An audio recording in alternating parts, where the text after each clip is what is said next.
नमस्कार, MP news cast में आपका स्वागत है। मैं हूं आपके साथ दीप्ति भटनागर।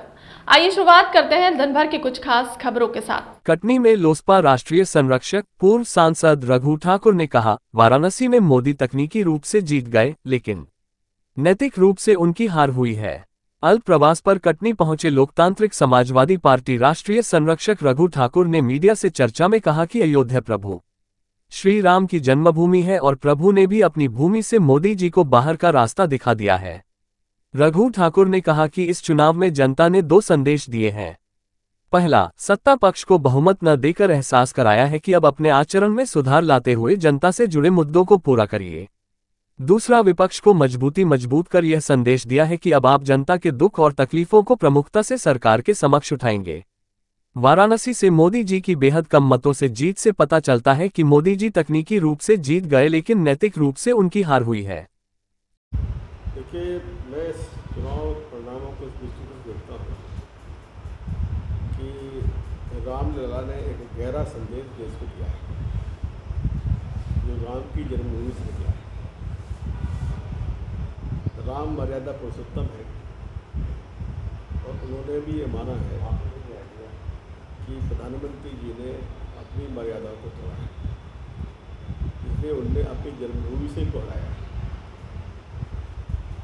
दूसरा जो पक्ष है वो ये है कि जनता ने प्रतिपक्ष और सत्ता पक्ष दोनों को संदेश दिया है।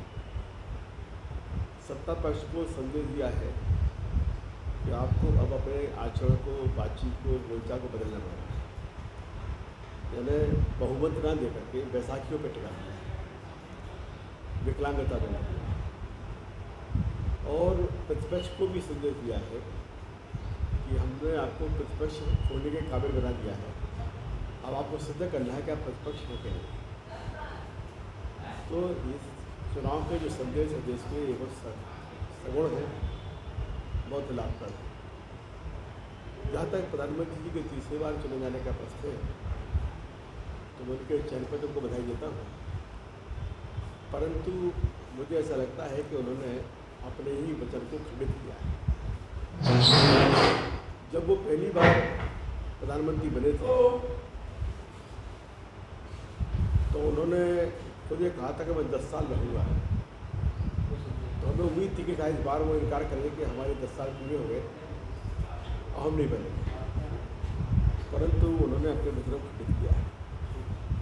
और वाराणसी ने भी जो उनको संदेश दिया है वो एक प्रधानमंत्री के रूप में उनकी तकनीकी जीत है, पर नैतिकता से हार है। जो प्रधानमंत्री पिछले बार 4.5 लाख से जीता था, इस बार उनके पक्ष के लोग 8 लाख से जीतने का दावा कर रहे थे।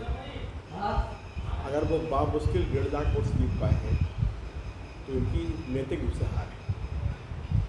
तो 2 संदेश जनता ने दिए हैं सत्ता पक्ष प्रतिपक्ष को। एक संदेश जनता ने दिया है व्यक्तिगत तौर पर प्रधानमंत्री